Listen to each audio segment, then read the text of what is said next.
আসসালামু আলাইকুম। সংবাদে আপনাদের সবাইকে স্বাগত জানাচ্ছি। আমি ফিরোজ তোহা। শুরুতেই আরবে কেবলস সংবাদ শিরোনাম জানিয়ে দেব এই মুহূর্তে হাতে পাওয়া সর্বশেষ গুরুত্বপূর্ণ আপডেট বাংলা সংবাদ। শুরুতেই থাকছে শেখ হাসিনাকে আশ্রয় দিয়ে প্রতিশ্রুতি ভেঙেছে ভারত। ছাত্র জনতার গণঅভ্যুত্থানে ক্ষমতাচ্যুত শেখ হাসিনাকে আশ্রয় প্রশ্রয় দিয়ে ভারত গণতন্ত্রের প্রতিশ্রুতি ভঙ্গ করেছে বলে মন্তব্য করেছেন বিএনপির মহাসচিব মির্জা ফখরুল ইসলাম আলমগীর। এবারে জানাবো শেখ হাসিনা, শেখ রেহানা, জয়, পুতুল সহ ২১ জনকে আসামি করে আরেকটি মামলা। বৈষম্য বিরোধী ছাত্র আন্দোলন চলাকালীন রাজধানীর যাত্রাবাড়িতে মোহাম্মদ ফরিদ শেখ নামের এক ব্যক্তি গুলিতে নিহতের ঘটনায় সাবেক প্রধানমন্ত্রী শেখ হাসিনা, তার ছেলে সজীব ওয়াজেদ জয়, মেয়ে সাইমা ওয়াজেদ পুতুল ও বোন শেখ রেহানা সহ ২১ জনকে আসামি করে মামলা করা হয়েছে। জানাবো ভারতের বিভিন্ন স্থান থেকে অন্তত ৮ বাংলাদেশিকে আটক করেছে দেশটির আইনশৃঙ্খলা রক্ষাকারী বাহিনী।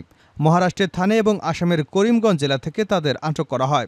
মঙ্গলবার ভারতের রাষ্ট্রায়ত্ত বার্তা সংস্থা পিটিআইয়ের এক প্রতিবেদনে এ তথ্য জানানো হয়। এতে বলা হয়েছে, মহারাষ্ট্রের থানে জেলায় অবৈধভাবে অবস্থানের অভিযোগে ৫ বাংলাদেশি নারীকে আটক করেছে স্থানীয় পুলিশ।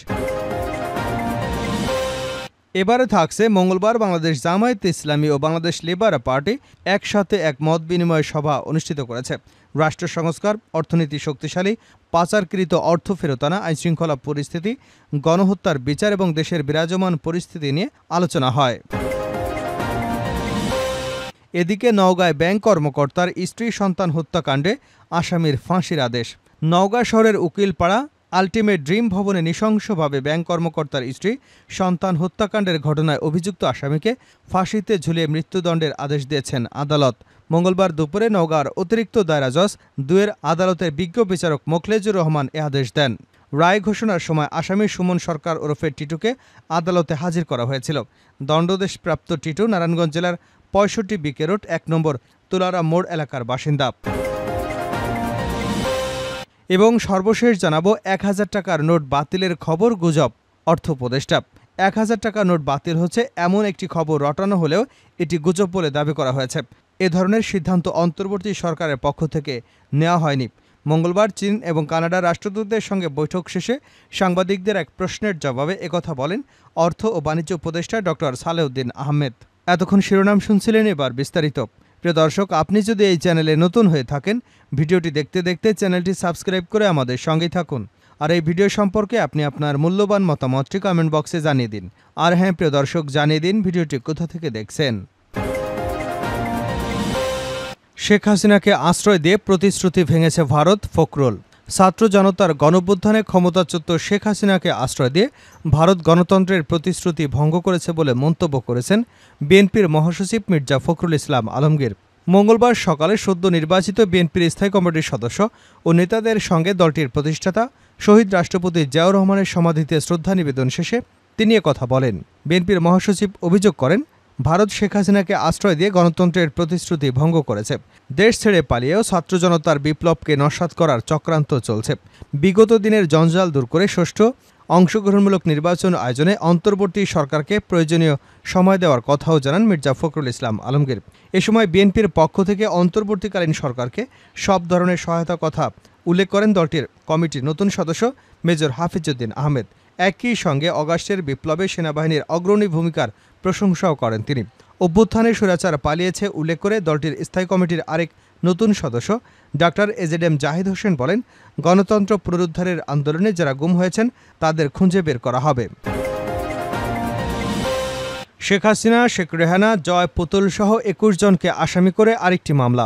বৈষম্য বিরোধী ছাত্র আন্দোলন চলাকালীন রাজধানীর যাত্রাবাড়িতে মোহাম্মদ ফরিদ শেখ নামের এক ব্যক্তি গুলিতে নিহতের ঘটনায় সাবেক প্রধানমন্ত্রী শেখ হাসিনা, তার ছেলে সজীব ওয়াজেদ জয়, মেয়ে সাইমা ওয়াজেদ পুতুল, বোন শেখ রেহানা সহ ২১ জনকে আসামি করে মামলা করা হয়েছে।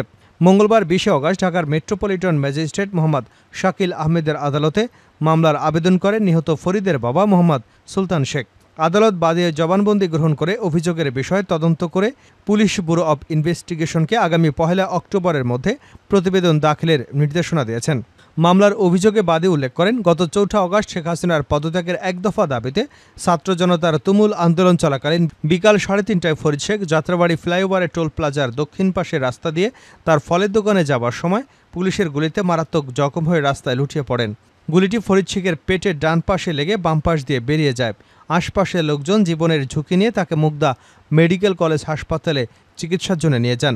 পরে চিকিৎসাধীন অবস্থায় 6 অগাস্ট হাসপাতালে মারা যান তিনি। এদিকে 5 অগাস্ট শেখ হাসিনা সরকারের পতনের পর তার বিরুদ্ধে এ পর্যন্ত 20টিরও বেশি মামলা হয়েছে। শেখ হাসিনা, শেখ রেহানা, জয় পুতুল সহ 21 জনকে আসামি করে আরেকটি মামলা।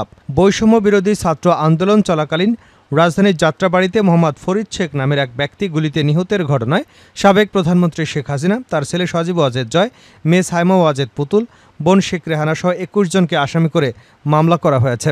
মঙ্গলবার 20 অগাস্ট ঢাকার মেট্রোপলিটন ম্যাজিস্ট্রেট মোহাম্মদ শাকিল আহমেদের আদালতে মামলার আবেদন করেন নিহত ফরিদের বাবা মোহাম্মদ সুলতান শেখ। আদালত বাদী জবানবন্দি গ্রহণ করে অভিযোগের বিষয়ে তদন্ত করে পুলিশ ব্যুরো অব ইনভেস্টিগেশনকে আগামী 1 অক্টোবরের মধ্যে প্রতিবেদন দাখিলের নির্দেশনা দিয়েছেন। মামলার অভিযোগে বাদী উল্লেখ করেন, গত 4 অগাস্ট শেখ হাসিনার পদত্যাগের এক দফা দাবিতে ছাত্র জনতার তুমুল আন্দোলন চলাকালীন বিকাল 3:30টায় ফরিদ শেখ যাত্রাবাড়ি ফ্লাইওভারের টোল প্লাজার দক্ষিণ পাশের রাস্তা দিয়ে তার ফলের দোকানে যাবার সময় পুলিশের গুলিতে মারাত্মক জখম হয়ে রাস্তায় লুটিয়ে পড়েন। গুলিটি ফরিদ শেখের পেটের ডান পাশে লেগে বাম পাশ দিয়ে বেরিয়ে যায়। আশপাশের লোকজন জীবনের ঝুঁকি নিয়ে তাকে মুগদা মেডিকেল কলেজ হাসপাতালে চিকিৎসার জন্য নিয়ে যান। পরে চিকিৎসাধীন অবস্থায় 6 অগাস্ট হাসপাতালে মারা যান তিনি। এদিকে 5 অগাস্ট শেখ হাসিনা সরকারের পতনের পর তার বিরুদ্ধে এ পর্যন্ত 20টিরও বেশি মামলা হয়েছে। জামায়াতে ইসলামী ও লেবার পার্টির মত বিনিময় সভা। মঙ্গলবার বাংলাদেশ জামায়াতে ইসলামী ও বাংলাদেশ লেবার পার্টি একসাথে এক মত বিনিময় সভা অনুষ্ঠিত হয়েছে।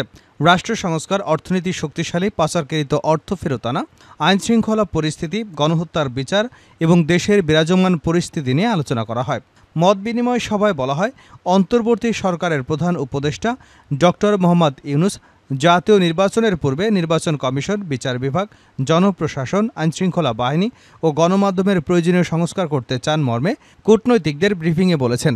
অন্তর্বর্তী সরকারের রাষ্ট্র সংস্কারের এই উদ্যোগকে আমরা স্বাগত জানাই। এসব সংস্কারের মাধ্যমে জনগণ আস্থা ফিরিয়ে আনতে হবে। এক্ষেত্রে আমাদের অন্তর্বর্তী সরকারকে সব ধরনের সহযোগিতা করতে প্রস্তুত রয়েছে। পত্রিকা এসেছে, ফ্যাসিবাদী আওয়ামী সরকার গত 1.5 দশকে 18,36,000 কোটি টাকা ঋণ রেখে পালিয়ে গেছে। যুক্তরাষ্ট্রভিত্তিক গবেষণা প্রতিষ্ঠান গ্লোবাল ফিন্যান্সিয়াল ইন্টিগ্রিটির প্রতিবেদনে বলা হয়েছে, গত 15 বছরে বাংলাদেশ থেকে পাচার হয়ে গেছে 18 লাখ কোটি টাকা। তারা দেশের গোটা অর্থ ব্যবস্থাকে লুটপাট করে তলাবিহীন ঝুড়িতে পরিণত করেছে।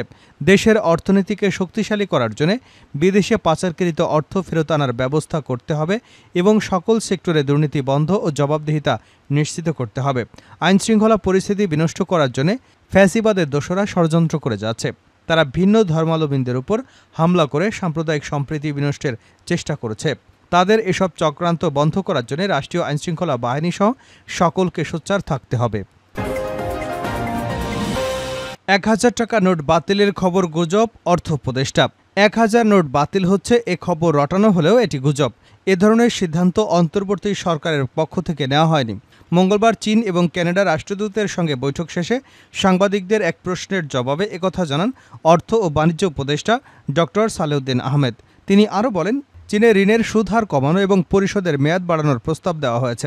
বৈঠকে আগের চীনের রাষ্ট্রদূত ইয়াওয়েন বলেন, আমরা চলমান প্রকল্পে সহায়তা অব্যাহত রাখব।